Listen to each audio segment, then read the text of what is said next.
وَلَقَدْ يَسَّرْنَا الْقُرْآنَ لِلذِّكْرِ فَهَلْ مِن مُّدَّكِرٍ۔ الحمد للہ رب العالمین والصلاة والسلام علی سید الانبیاء والمرسلین، اما بعد فاعوذ باللہ من الشیطان الرجیم، بسم اللہ الرحمن الرحیم۔ قابل احترام، آج سے ہماری تلاوت کا آغاز 13 نمبر آیت مبارکہ سے ہے، سورہ ابراہیم۔ ہم اس کے تعارف میں پڑھ آئے ہیں کہ یہ سورت مکی ہے یا مدنی۔ یہ مکی سورہ مبارکہ ہے، اور یہ اپنے مکی موضوعات میں سے سب سے ایک بڑا موضوع اللہ تعالیٰ کا اپنے حبیب کو جو تسلی دینا ہے مکی اور اہل مکہ کے ایک بڑے ایگریسو مزاج کے بعد۔ جب طائف میں گئے تو پتھر بھی پڑے، مکہ میں ظلم و ستم بھی ہوا، تو اس ساری کیفیت میں چونکہ سورت مکہ میں نازل ہوئی تو اللہ نے اپنے حبیب کو تسلی دی ہے، اور سابقہ انبیاء کے تذکرے کو ایک ماڈل کے طور پر حضور کے سامنے رکھا ہے۔ تو اوورال گفتگو ہماری کل سے چل رہی ہے۔ پہلے حضرت موسیٰ علیہ السلام کا تذکرہ ہوا، پھر اب اوورال انبیاء اور ان کی امتوں کا تذکرہ ہے، پھر تذکرہ شروع ہو جائے گا حضرت ابراہیم خلیل اللہ کا اور ان کی دعاؤں کا، جس کی وجہ سے سورت کا نام ہی سورہ ابراہیم ہے، کیونکہ غالب تذکرہ ان کا ہے، اس وجہ سے سورت کا نام ہی سورہ ابراہیم پڑا ہے۔ اب گفتگو چل رہی ہے جی کہ اللہ کے انبیاء نے حضور سے پہلے لوگوں کو کس طریقے سے دعوت دی، اور پھر ان کا ریسپانس کیا تھا، اور اس کے جواب میں پھر انبیاء کا برداشت کا جذبہ کس لیول پہ تھا، یہ ہماری گفتگو ہے۔ بسم اللہ الرحمن الرحیم۔ وَقَالَ الَّذِينَ كَفَرُوا لِرُسُلِهِمْ لَنُخْرِجَنَّكُمْ مِنْ أَرْضِنَا أَوْ لَتَعُودُنَّ فِي مِلَّتِنَا فَأَوْحَى إِلَيْهِمْ رَبُّهُمْ لَنُهْلِكَنَّ الظَّالِمِينَ۔ اب بھی گفتگو جاری ہے، لیکن ایک آیت تقریباً یہاں مکمل ہوئی ہے۔ وَقَالَ الَّذِينَ كَفَرُوا، واو کا معنی، اور کالا کہا، الذین ان لوگوں نے، کفروا جنہوں نے کفر کیا، انکار کیا، انہوں نے کہا، کن کو کہا؟ لرسلہم اپنے رسولوں کو کہا، لَنُخْرِجَنَّكُم مِّنْ أَرْضِنَا أَوْ لَتَعُودُنَّ فِي مِلَّتِنَا، کہ اے گروہ انبیاء تمہارے پاس دو آپشن ہیں کہ یا تو ہمارے علاقوں سے نکل جاؤ، یا پھر اپنی ملت اور اپنے آباء و اجداد کے مذہب کی طرف واپس آ جاؤ۔ یہ تمہارا نیا پیغام جو توحید و رسالت اور آخرت پہ مبنی ہے، یہ ہمارے لیے قابل قبول نہیں ہے۔ اور کہا کفار نے اپنے رسولوں کو، لَنُخْرِجَنَّكُمْ، لام بھی تاکید کے لیے، نون ثقیلہ بھی تاکید کے لیے، لَنُخْرِجَنَّكُمْ ہم ضرور باہر نکال دیں گے تمہیں، من ارضنا اپنی زمینوں میں سے، اپنے شہر اور اپنے پنڈ دیہات میں سے ہم تمہیں ضرور باہر نکال دیں گے، یا پھر ایک اور آپشن ہے تمہیں نہیں نکالتے لیکن لَتَعُودُنَّ فِي مِلَّتِنَا، لام بھی تاکید کے لیے اور نون جس کے اوپر ڈبلیو شاد ہے یہ بھی تاکید کے لیے، عاد یعودو کا معنی ہے لوٹنا، او لَتَعُودُنَّ یا تمہیں ضرور لوٹنا ہوگا، فی ملتنا ہماری اپنی ملت کی طرف جس کے اوپر ہم چلتے آ رہے ہیں۔ یہ نیا پیغام اور نیا ترانہ توحید و رسالت کا، یہ ہمارے لیے قابل قبول نہیں ہے۔ اب اللہ اپنے حبیب کو فرما رہا ہے، محبوب ان کے اوپر میں نے وحی بھیجی اور ان سے یہ وعدہ کیا کہ ظالموں کا انجام ہمیشہ ہلاکت ہے۔ فَأَوْحَى إِلَيْهِمْ رَبُّهُمْ لَنُهْلِكَنَّ الظَّالِمِينَ، فا کا معنی پس، اوحا وحی بھیجی، الیہم ان کی طرف، ربهم ان کے رب نے، لَنُهْلِكَنَّ الظَّالِمِينَ لام بھی تاکید کے لیے، نون شد والا بھی تاکید کے لیے، اور ہلاکہ کا معنی ہے ہلاک ہونا، لَنُهْلِكَنَّ الظَّالِمِينَ اے گروہ انبیاء گھبراؤ مت، لَنُهْلِكَنَّ ہم ضرور ہلاک کر دیں گے، تباہ کر دیں گے، الظالمین ظالموں کو، وَلَنُسْكِنَنَّكُمُ الْأَرْضَ مِن بَعْدِهِمْ یہ تو دھمکیاں دیتے ہیں کہ آپ کو ہم نکال دیں گے، لیکن اللہ فرما رہے وَلَنُسْكِنَنَّكُمْ لام بھی تاکید کا، نون شد والا بھی تاکید کا، انتہائی تاکید، دو دفعہ تاکید لگا دی گئی، وَلَنُسْكِنَنَّكُمْ ہم تمہیں ضرور سکونت دیں گے، ہم تمہیں ضرور ٹھہرائیں گے، الْأَرْضَ زمین میں، من بعدہم انہیں برباد کرنے کے بعد، انہیں ہم برباد کر دیں گے، ان کے بعد بقا آپ کے ناموں کو ہے۔ ذَلِكَ لِمَنْ خَافَ مَقَامِي وَخَافَ وَعِيدٍ اور یہ ہر اس شخص اور گروہ کے لیے یہ وعدہ ہے نصرت کا اور اللہ تعالیٰ کی مدد کا، لمن خاف مقامی، ذالک یہ جو وعدہ نصرت ہے اللہ کی طرف سے، یہ لمن یہ اس شخص کے لیے ہے، خافہ جو ڈرتا ہے، مقامی میرے روبرو کھڑے ہونے سے، میرے مقام سے جو ڈرتا ہے، وخاف وعید، اور جو خائف ہے وعید، میری دھمکی سے جو اویئر ہے، جس کو پتہ ہے اور دل میں خوف رکھتا ہے، میرا یہ وعدہ اس کے لیے ہے۔ فَاسْتَفْتَحُوا وَخَابَ كُلُّ جَبَّارٍ عَنِيدٍ۔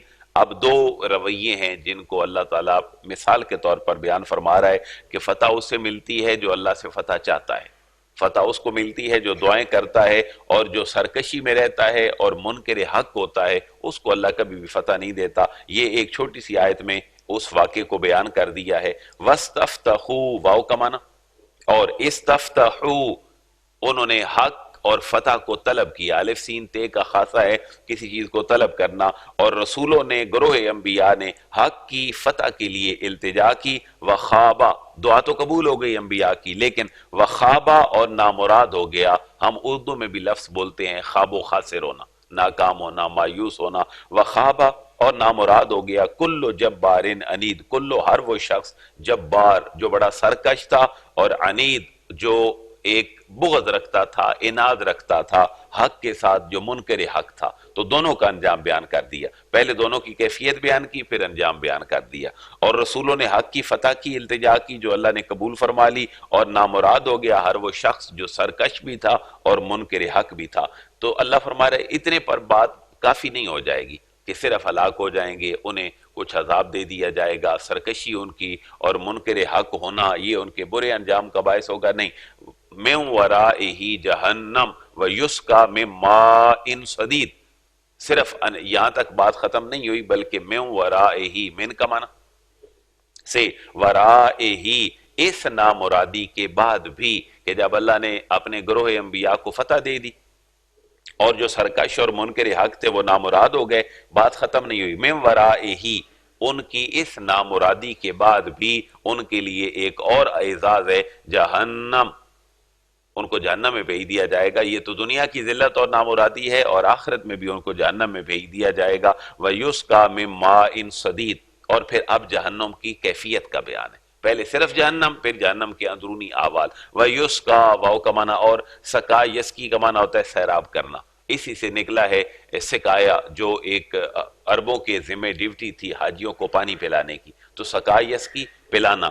تو وَيُسْقَى ایکٹیو نہیں بلکہ پیسو ہے، معروف نہیں مجہول ہے، وَيُسْقَى، اور انہیں پلایا جائے گا، من ماء، من کا معنی سے، ماء کا معنی پانی، صدید، پیپ اور خون کا جو کھولتا ہوا پانی ہے، یہ ان کو پلایا جائے گا۔ تو دنیا میں ہی اس کیفیت کو ان کے سامنے رکھا ہے، یہ بھی تبلیغ کا حصہ ہے کہ ان کو ڈرا کے واپس لاؤ۔ وَيُسْقَى، اور پلایا جائے گا انہیں، من ماء صدید، من کا معنی سے، ماء کا معنی پانی، صدید خون اور پیپ کا پانی، مفسرین نے لکھا ہے صدید کا معنی ہے۔ يَتَجَرَّعُهُ وَلَا يَكَادُ يُسِيغُهُ وَيَأْتِيهِ الْمَوْتُ مِنْ كُلِّ مَكَانٍ وَمَا هُوَ بِمَيِّتٍ وَمِنْ وَرَائِهِ عَذَابٌ غَلِيظٌ۔ یہ تھوڑی سی اور کیفیت ہے، انہیں خون اور پیپ کا پانی پلایا جائے گا۔ یتجرعہ، وہ بمشکل سے ایک ایک گھونٹ کر کے پیئیں گے، یتجرعہ، وہ مشکل سے ایک ایک گھونٹ کر کے پیئیں گے، اور گلے سے نیچے بھی نہیں اترے گا۔ ولا یکاد یسیغہ، ولا یکاد یسیغہ، اور وہ ان کے حلق سے نیچے بھی نہیں اترے گا۔ وَيَأْتِيهِ الْمَوْتُ مِنْ كُلِّ مَكَانٍ وَمَا هُوَ بِمَيِّتٍ، یہ ایک اگلی کیفیت ہے، مرنا چاہیں گے لیکن موت نہیں آئے گی، موت ہر طرف سامنے دیکھیں گے لیکن موت آ بھی نہیں پائے گی۔ وَيَأْتِيهِ الْمَوْتُ، واو کا معنی، اور یاتیہ آئے گی، الموت، موت، ان کے پاس موت آئے گی، من کل مکان، ہر سمت سے ان کی طرف موت آئے گی، لیکن وما هو بمیت، اس کے باوجود بھی وہ مریں گے نہیں۔ یہ سخت عذاب کی کیفیت ہے جو ان کو دی جائے گی۔ وَمِن وَرَائِهِ عَذَابٌ غَلِيظٌ، اور پھر پی بھی رہے ہیں، گلے سے نیچے بھی نہیں جا رہا، موت بھی ہر طرف سے سائے منڈلا رہے ہیں، لیکن مر پھر بھی نہیں رہے۔ وَمِن وَرَائِهِ عَذَابٌ غَلِيظٌ، بات ختم نہیں ہوئی۔ وَمِن وَرَائِهِ، اس کے بعد بھی ان کے لیے ہوگا عذاب غلیظ، ایک دردناک عذاب ان کے لیے ہوگا۔ کن لوگوں کے لیے؟ جو انبیاء کی تعلیمات کے مخالف ہیں۔ تو دنیا میں اگر امن قائم ہو سکتا ہے تو وہ انبیاء کی تعلیمات سے ہو سکتا ہے۔ اللہ نے اس گروہ کو ہدایت کے علمبردار بنا کر بھیجا ہے، اور آج دنیا اس نہج پہ پہنچ چکی ہے کہ عیسائی حضرت عیسیٰ کی تعلیمات کو نہیں مانتے، یہودی حضرت ابراہیم اور حضرت موسیٰ کی تعلیمات سے دور ہیں۔ تو یہ ایک نیا بلاک پوری دنیا میں بن گیا ہے، جس کو آپ سیکولر یا ایتھیسٹ کہہ سکتے ہیں، ملحد، کہ کہ جو اپنے خود ساختہ نظریات پہ قائم ہے تو یہ سب کے لیے وعید ہے۔ مسلمان بھی اپنا نظام حیات کھو بیٹھے ہیں، سوائے کلمہ، نماز، روزے کے ہماری زندگیوں میں اسلام بالکل نکل گیا۔ شادی بیاہ، جینا مرنا، اٹھنا بیٹھنا، خوشی غمی، ہماری معیشت، سیاست، معاشرت، اسلام نام کی چیز نہیں رہی پورے معاشرے میں۔ اسلام صرف کلمے اور نماز پہ آ کے رہ گیا۔ ہم روزوں میں دیکھتے ہیں لوگ افطاریاں کرتے ہیں، پروفیشنلی لاکھوں کروڑوں خرچ ہوتا ہے، 60% معاشرے کے لوگوں کا روزہ نہیں ہوتا، جو بڑے ہائی فائی طریقوں پہ ہمارے پی سی ہوٹل میں، اواری میں، جہاں جہاں بڑی بڑی افطار پارٹیاں ہیں، لیکن معاشرہ روزے سے خالی ہے۔ آپ کہیں بھی سروے کر کے دیکھیں، یہ وہ کیفیت ہے جس کو اللہ بیان فرما رہے کہ دھوکہ ہے اللہ کے ساتھ بھی اور اپنے آپ کے ساتھ بھی۔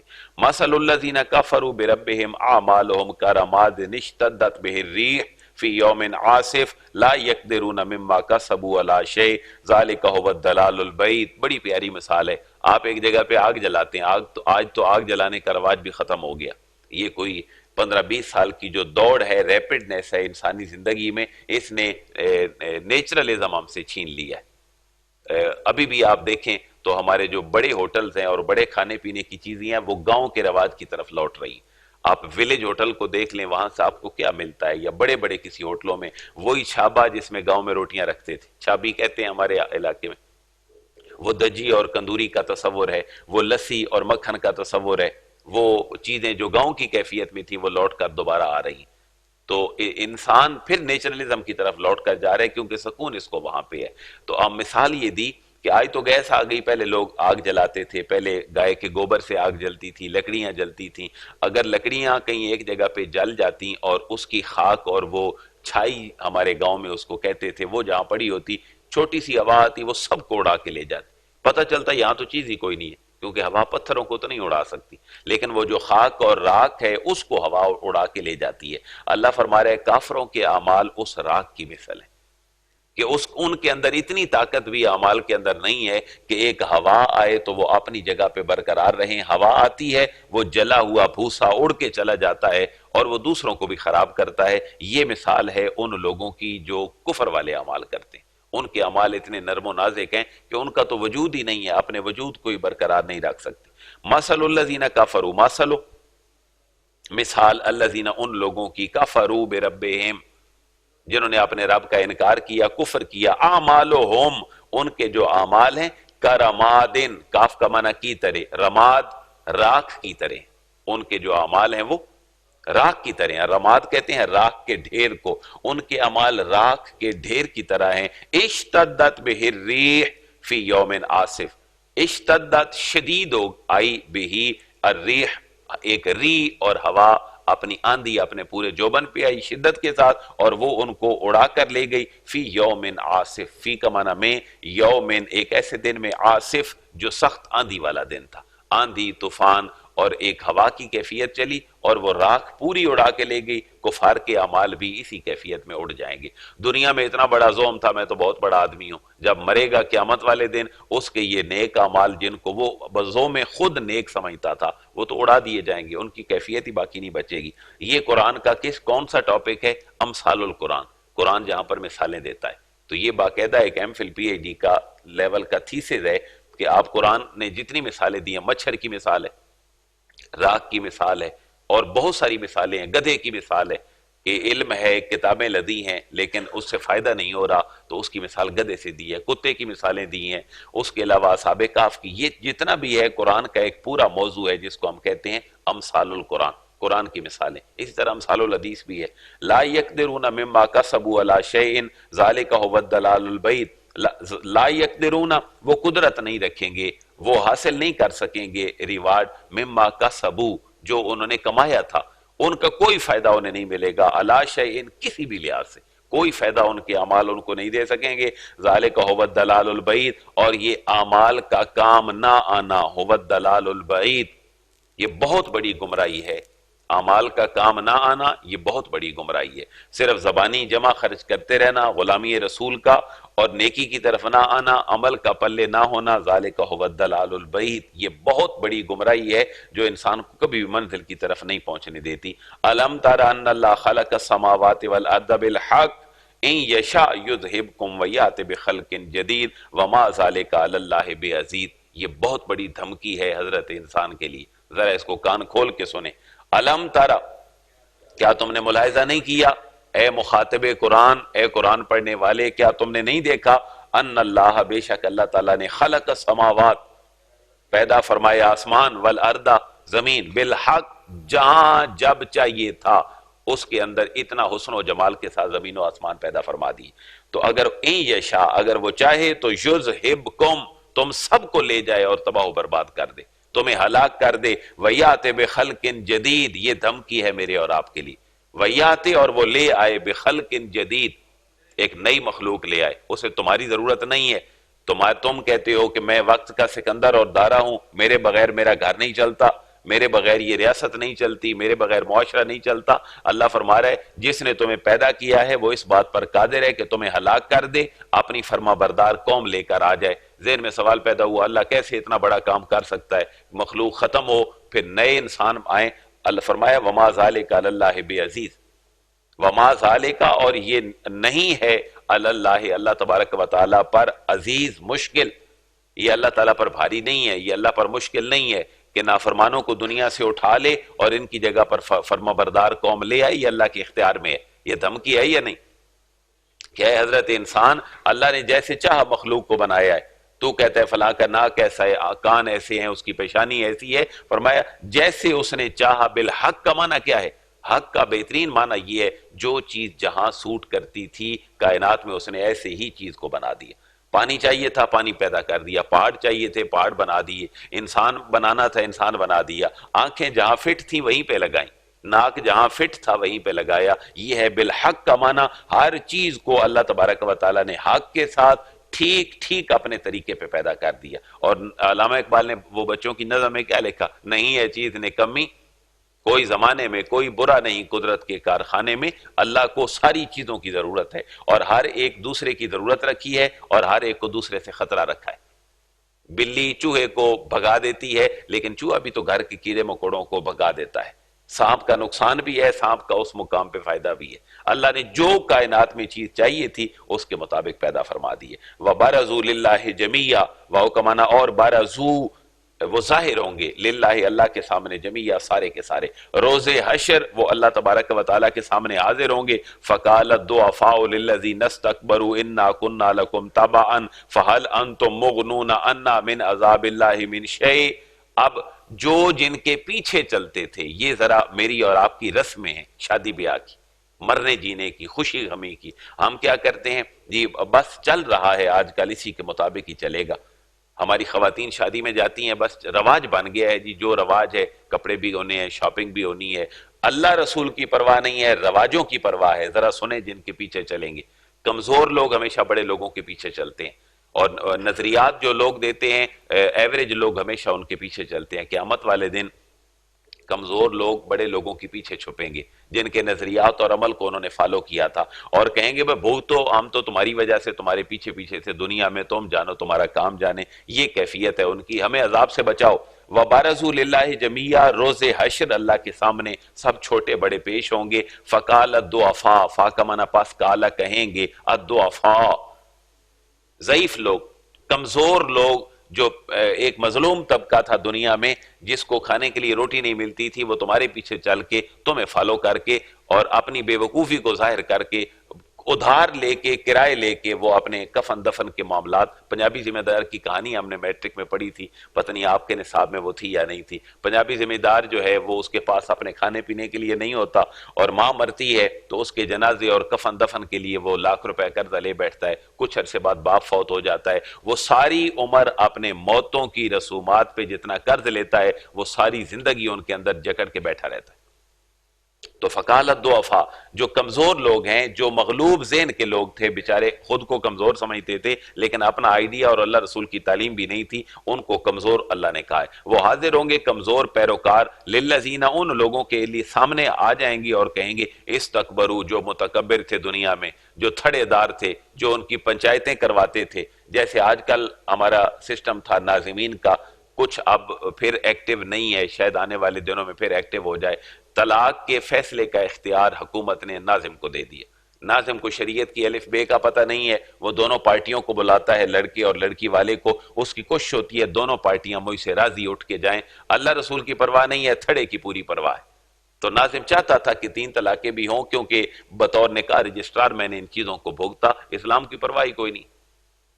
طلاقیں 1 3 ہوتی ہیں یا 3 1 ہوتی ہے، یہ تو مسئلہ ہی الگ ہے، وہاں کو 70 بھی دے کے گیا ہے، تو ناظم کی کوشش کیا کروا دیں، ان کی صلح کروا دیں۔ تو لوگ گھروں میں بیٹھے رہے، زنا ساری عمر کرتے رہے، لیکن نظام ہم نے بدل کر ان کے ہاتھوں میں دے دیا۔ اس کو اللہ تبارک و تعالیٰ نے کیفیت کو بیان کی ہے۔ جو متکبر لوگ تھے، جو بظاہر سردار لوگ تھے، کمزور لوگ ان کے پیروکار پیچھے جائیں گے، اور ان کو انا کننا لکم تابعا، جملہ بڑا پیارا ہے، عاجزی کا اظہار کرتے ہوئے کیا کہیں گے؟ انا کننا، بے شک ہم تو تھے، لکم تمہارے، تابعا تابع فرما بردار، ہم تو تمہارے پیچھے پیچھے تھے، اب تم کیا کہتے ہو؟ فَهَلْ أَنْتُمْ مُغْنُونَ عَنَّا، فا کا معنی پس، حل کا معنی کیا؟ انتم تم مغنون، تم غنی کر سکتے ہو، ہمیں بچا سکتے ہو، انا ہم سے، من عذاب اللہ، عذاب الہی سے ہمیں بچا سکتے ہو، آج من شیئن، کسی طریقے سے یہ عذاب ہم سے ٹل جائے۔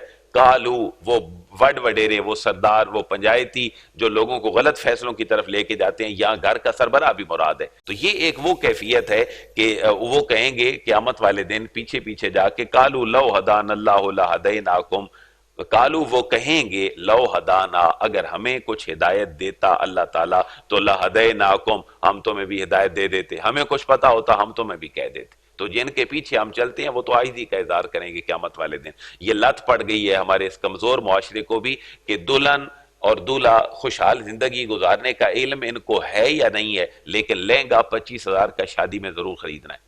بندہ جھگی میں رہتا ہے لیکن شادی کے اس نے جو پٹرم ہے وہ سارے کے سارے پورے کرنے ہیں، کیونکہ یہ کیا بن گیا معاشرے میں؟ رواج بن گیا۔ اگر حضور بھی رواج کے ساتھ چلتے تو کبھی معاشرے میں انقلاب نہ آتا، کیونکہ حضور گیو اینڈ ٹیک کر لیتے، ٹھیک ہے جی کوئی بات، ابو جہل کی مان لیتے ہیں، آدھی ابو جہل کی، آدھی صدیق اکبر کی مان لیتے ہیں، آدھی اللہ کی مان لیتے ہیں، آدھی ان کی، آدھا تیتر آدھا بٹیر، کبھی انقلاب نہ آتا۔